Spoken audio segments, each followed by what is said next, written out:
She keeps everyone in line, including you and me. So it's time for round number 2, Top Fuel. The Papa John's car backs up. Leah Pritchett set to take on Scott Palmer.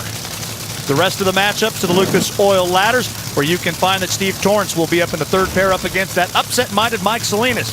Clay Milliken and Brittany Force will be in the 4th pair. Coming up after the pair that's on the track right now will be Sean Langdon taking on Antron Brown. And for more on the Leah Pritchett team, here's Bruno.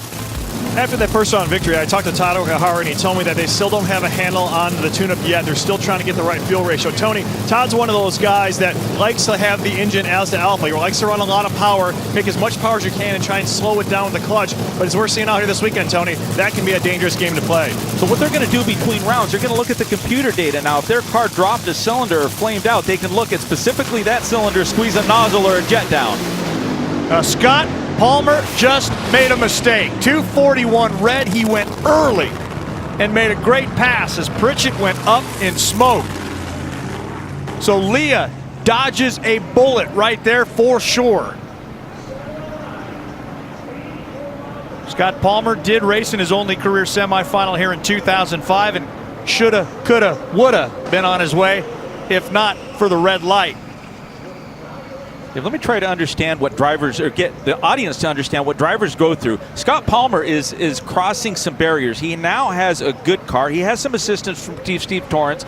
He's in the top 10. He wants to stay there. He knows Sean Langdon is in. So all of these things I'm saying, it builds the pressure on a driver. So right now, he's got Leah Pritchett in the other lane. He rolls into stage pretty early. Leah makes him wait.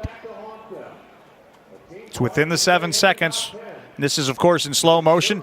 Foot said go, brain said no, red light turns on. Well, you know, that's what until you get into these late rounds, when you have a good car, it becomes even more difficult for a driver to be able to deal with those things. And a lot of it's mental, but you can see Leah Pritchett, a little bit of luck, but she is advancing into that semifinal. So the door kicked open just a little bit for Sean Langdon, the guy chasing Scott Palmer for 10th in points. He's going to have an opportunity here to get valuable points.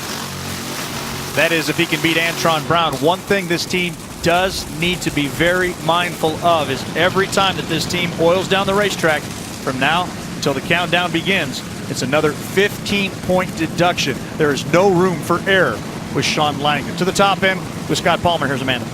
Scott, you just yelled at your team. You're walking back to the pits. Was it a long tree up there? It wasn't really that long, honestly. I mean, you're racing Leah. She's great on the tree, great driver, great team. So I just messed up, you know. I had too much kitty power.